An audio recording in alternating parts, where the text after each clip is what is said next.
NBA 컨퍼런스 파이널 대진이 이제 확정됐잖아요. 떨어진 팀에 대해서 얘기하려고 하는데 뉴욕에 대해서 평가를 하자면은 지켜보기에 굉장히 흥미로운 팀이었습니다. 우선은 탐 티보도 감독이 뭐 주전들만 쓰네 뭐네 해도 그래도 2라운드까지 진출을 했고 팀 내 최고 에이스가 브런슨이었지만 그 전까지는 줄리어스 랜들이었거든요.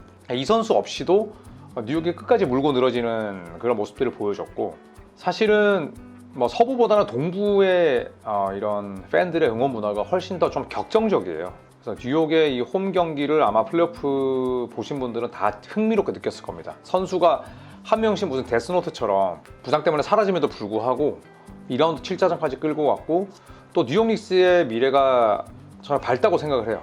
왜냐하면 본인들의 힘으로 어쨌든 컨퍼런스 결승 직전까지 갔고 탐 티보도 감독도 연장 계약을 맺을 예정이고 그리고 줄리어스 랜들과 1라운드 픽 붙여서 슈퍼스타도 데려올 수도 있거든요. 그러니까 업사이드가 있어요. 올라갈 수 있는 여지가 있기 때문에 저는 뉴욕 닉스의 뭐 과거는 암울했지만 현재와 미래는 아주 밝았다는 걸 볼 수 있었던 한 해였다고 봅니다. 티보도 감독의 몰빵 농구에 대해서 어떻게 생각하시나요? 저는 뭐 제 채널을 많이 보신 분들은 아시겠지만 저는 혹사하는 농구 별로 안 좋아해요. 야구도 옛날에 혹사하는 감독이 있었거든요. 진짜 싫어했어요. 왜냐하면 저는 이기적이라고 생각해요. 선수를 위해서다 팀을 위해서다? 아닙니다. 지를 위해서예요. 대 감독 자리 보존하기 위해서라고 저는 생각을 해요. 여전히 그 생각은 변하지 않았지만 올 시즌 티보도 감독은 좀 다르게 봐야 되지 않나. 왜냐하면 줄리어스 랜들 나가면서 뭐 조시 하트, 프리셔스 아치우아를 아주 길게 쓸 수밖에 없었고 그 다음에 플레이오프에서는 진짜 불의의 부상 때문에 보고다노비치, 미첼 로빈슨 그리고 오지 아누노비 마지막 경기에서는 제일런 브런스까지 다쳤어요. 근데 이거는 사실 관리를 못했다기보다는 정말 뭐 일어날 수밖에 없었던 불운의 부상이었어요. 그러면 이제 뭐 이렇게 반문할 수 있겠죠. 아니 벤치 멤버들 더 육성하면 되지 않느냐.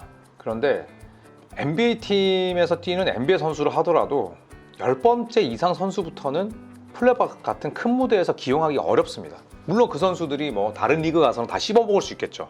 근데 왜 감독들이 정규 시즌 때도 10인 로테이션 이상을 안 쓰냐면 11번째 선수부터 15번째 선수까지는 NBA 레벨에서 혹은 뭐 NBA 정규 시즌 레벨에서 뛰기는 어렵기 때문이에요.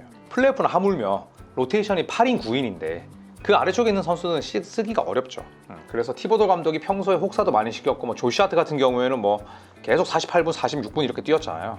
어쩔 수 없었던 부분이 있었다. 그리고 저는 티보도 감독이 1999년 이후에 25년 만에 이렇게 컨퍼런스 결승 직전까지 팀을 이끈 것 자체가 능력이다 라고 생각을 합니다. 뭐 뉴욕이 보통 콧대 높은 구단이 아닌데 지금 이미 티보도 감독 다음 시즌에 연장 계약 끝나거든요. 근데 이미 연장 계약을 하고 있다는 것 자체가 또 신임을 받고 있다는 뜻이고 올 시즌에 닉스 팬이라면 티보도 감독을 싫어할 수 없는 것 같아요. 정규 시즌 때는 또 관리를 잘 해줬기 때문에 그동안 혹사의 아이콘이었고 뭐 플레이오프에서 혹사를 시켰지만 올해 플레이오프는 그럴 수밖에 없었다라고 생각합니다. 이번에 뉴욕에서 제일런 브런슨이 굉장히 잘했잖아요. 그러니까 저도 진짜 나이를 먹은 게 제가 제일런 브런슨의 아빠가 뛰는 거를 봤던 세대거든요. 근데 아들이 이렇게 뛰면서 잘 했는데 이 친구가 2라운더잖아요. 드래프트 2라운드 출신의 선수였고 뭐 사실 우리가 뭐 몸매나 뭐 아니면 뭐 외형이나 운동 능력 얘기도 했지만 NBA에서 살아남을 수 없는 저는 운동 능력의 소유자라고 생각을 했어요.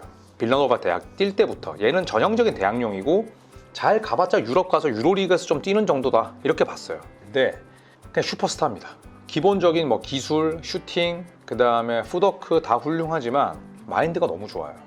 그러니까 제가 항상 얘기했던 예쁘고 잘생긴 사람들이 성격이 좋다. 두 번째 지로는 풍족한 집안에서 자란 선수들이 마인드가 좋아요. 그래서 제일런 브런슨의 아빠도 이제 NBA 선수니까 뭐 사실 금수저였죠.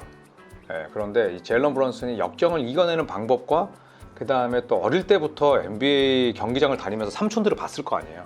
그때 본인이 체득한 그런 마인드셋이 있더라고. 그래서 저는 제일런 브런슨이 지금 뉴욕의 아이콘이 됐잖아요. 물론 이제 NBA 아이콘이기 되긴 어려워. 하지만 지금 이 정도 실력과 마인드라면 저는 뭐 한동안 뉴욕의 왕으로 군림할 것 같고 인기도 지금보다 훨씬 더 높아지지 않을까? 메디슨 스퀘어 가든에 모인 팬들이 가장 많이 입고 있는 유니폼이 브런슨의 11번이에요.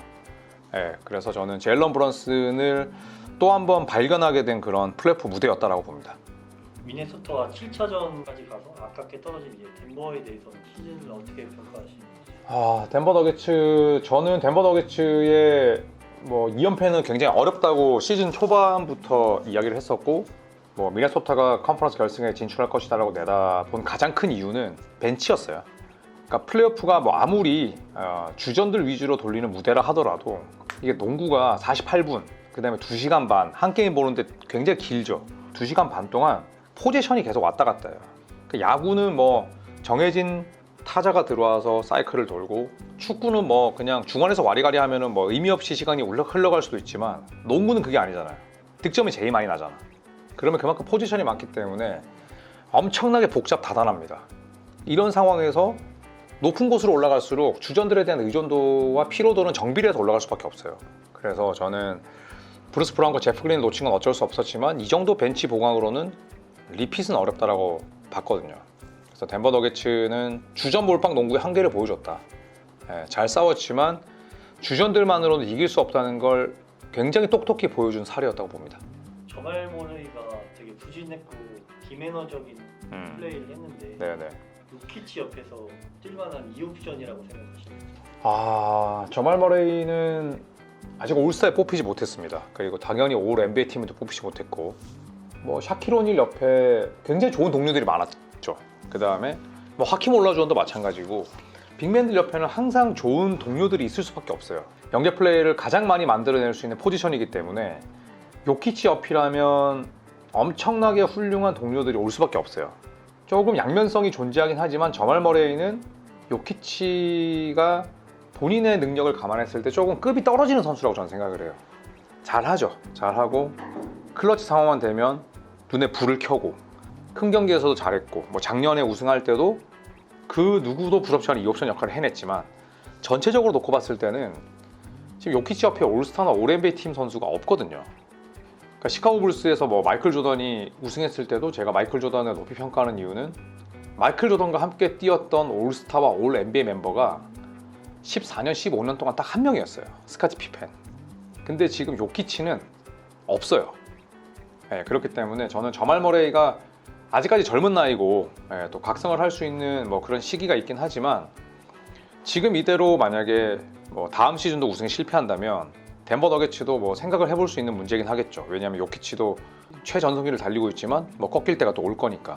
결론적으로 말씀드리자면, 덴버가 우승하기 위해서는 당연히 저말 머레이가 뭐 노력하는 것도 중요하지만, 요키치 옆에 올 NBA 혹은 올스타급 선수가 있어야 우승 반지를 추가할 수 있지 않나? 좋은 선수지만 2% 부족하다고 생각합니다. 그러면 요키치 옆에 가장 적합한 선수는 어떤 선수일까요?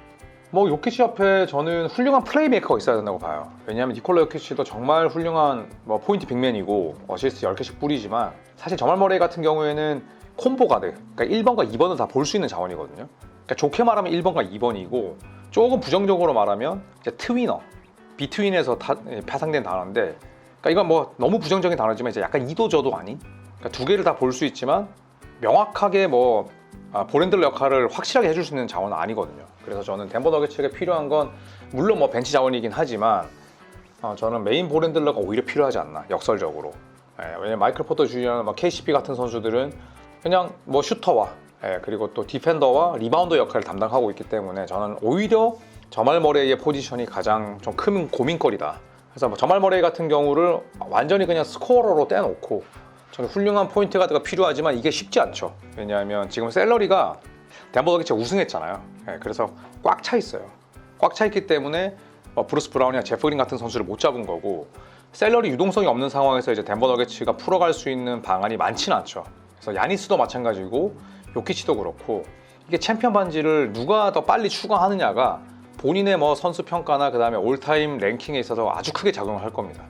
근데 요즘에는 뭐 NBA가 지금 계속 같은 팀이 우승하는 경우가 거의 없기 때문에 요키치의 도전은 저는 뭐 이제부터 시작이라고 생각을 해요.